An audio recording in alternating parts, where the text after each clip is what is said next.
오늘 말씀은 유월절 최후의 만찬을 마치신 후 예수님께서 겟세마네에서 기도한 내용입니다.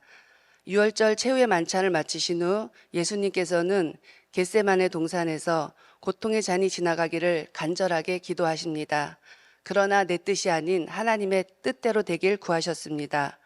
제자들에게도 깨어 기도하라 하셨지만 안타깝게도 제자들은 자고 있었고, 그런 제자들에게 예수님은 육신의 약함을 이겨야 된다고 말씀하셨습니다. 저는 오늘 이 본문을 묵상하면서 예수님께서 우리에게 가르쳐주는 기도가 무엇인지를 세 가지로 정리해 보았습니다. 첫 번째로 함께 동력하며 끝까지 하나님의 도우심을 간구하는 기도입니다. 36절 말씀 첫 부분에 예수께서 제자들과 함께라는 말씀이 있습니다. 여기서 저는 함께라는 단어에서 서로를 위해 함께 하나됨을 원하시는 예수님의 뜻을 발견했습니다. 혼자 하는 기도가 필요할 때가 있습니다. 골방에서 하나님과의 1대1의 관계는 분명 필요합니다. 신앙의 기본이기 때문입니다. 하지만 혼자의 기도를 넘어서서 공동체를 위한 기도의 시간이 반드시 필요하다고 생각합니다. 어떤 어려운 환경과 여건 속에서 내가 쓰러져 넘어져 있을 때도 있습니다. 두려워서 아무것도 할 수 없을 정도의 지경에 이르렀을 때에 누군가의 기도로 인해 다시 일어설 수 있는 은혜가 생겨날 수 있기 때문에 함께하는 기도가 필요한 것입니다. 함께하는 기도는 다시 원동력을 불어넣어 줄 수 있는 능력이 되리라 믿기 때문입니다. 전도서 4장 9절 말씀에 두 사람이 한 사람보다 나음은 그들이 수고함으로 좋은 상을 얻을 것임이라는 말씀과 또 전도서 4장 12절 말씀에는 삼겹줄은 쉽게 끊어지지 않는다라는 말씀이 있습니다. 그만큼 함께할 때 발휘되는 힘은 너무나 크기 때문입니다. 그래서 우리는 끝까지 누군가의 동력자로 기도하며 그 기도의 자리에 함께해야 합니다. 가장으로서 가정을 위해 기도하며 아내로서 또한 엄마로서 눈물의 기도를 회복해야 합니다. 자녀로서는 부모를 위한 기도를 할 것이며 성도로서 교회와 목사님을 위해 함께 기도하는 우리가 되어야 합니다. 주님께서도 제자들에게 기도의 동력자가 되라고 명령을 하고 계십니다.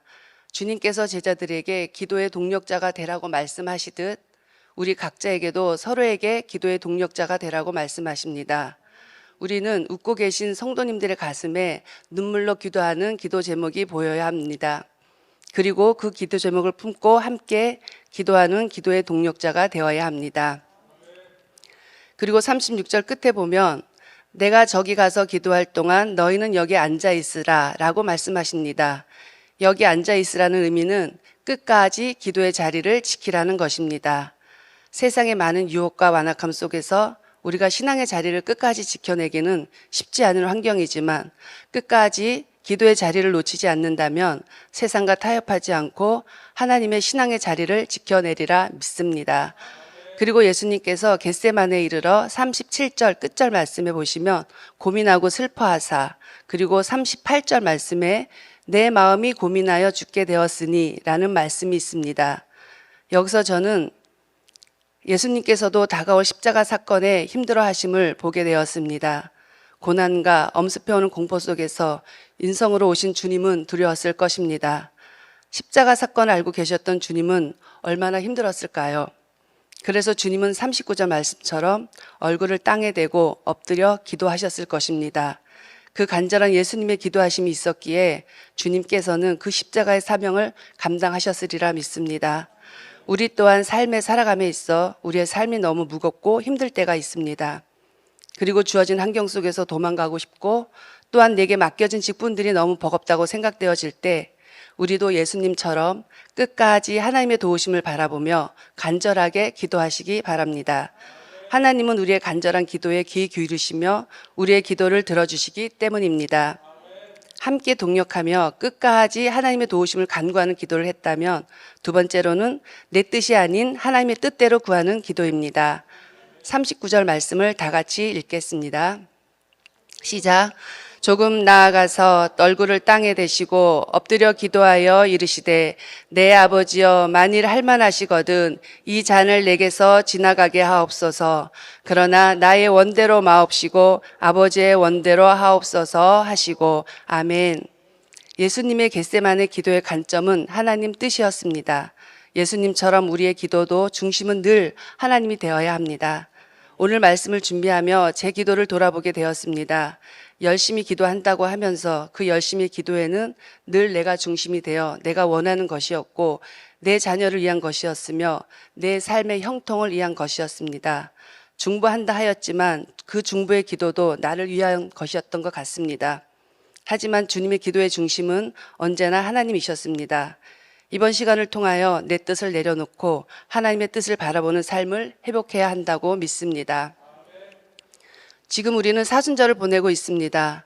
사순절은 주님의 십자가의 고난을 생각하며 그 고난에 동참하는 시간이라 생각합니다.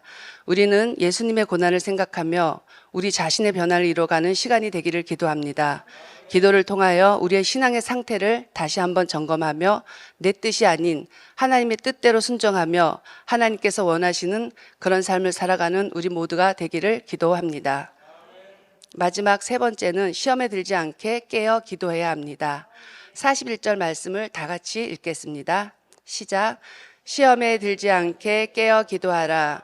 마음에는 원이로되 육신이 약하도다 하시고. 아멘. 41절에 분명히 기도에 대해 말씀하십니다.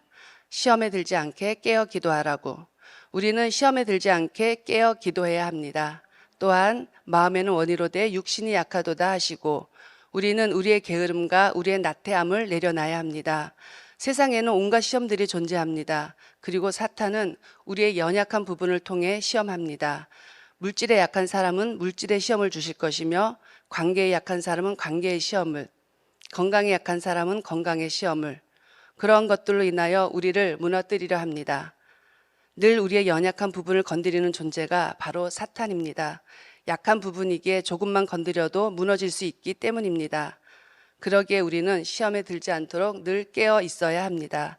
깨어 기도한다면 기도를 통해 우리가 모든 것을 이겨낼 수 있도록 하나님께서 힘을 주실 것입니다. 마가복음 9장 29절 말씀에 기도 외에 다른 것으로는 이런 유가 나갈 수 없느니라고 말씀하십니다.